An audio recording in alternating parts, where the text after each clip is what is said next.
lu cú rong đi giá ta đi qua thảo có lu cú đi lên cha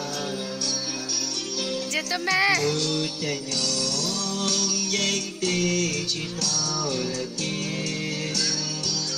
cú mà hoa xia chỉ son nhỏ có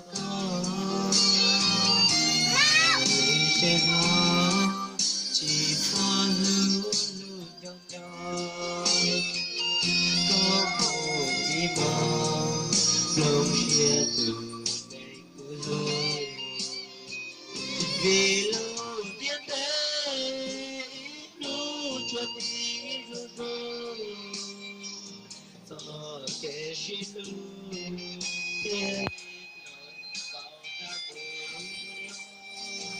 cho của mùa nước của cứ đó tao lúc đó tao nhỏ dễ dễ từ đó rồi đi giá ta rau nó thế có chỉ muốn gì lớn cứ mà ly khai chỉ có lối che mùa chiều Cả chia tôi bà nhá nó.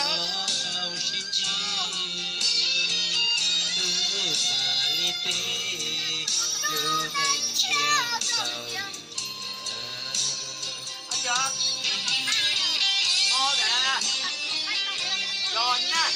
tôi không bỏ cái gì lên được tặng rồi. Tôi thấy có.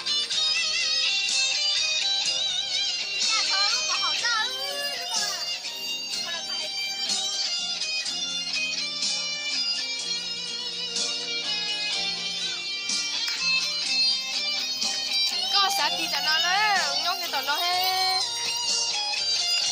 Cái trong không tơ là vì lưu biết thế lưu chưa đi do kẻ chỉ lưu tia lên lòng bao ta mơ cho của muôn nước của cứ cho tao lưu con tao nhớ dễ dễ tao rồi đi nhà ta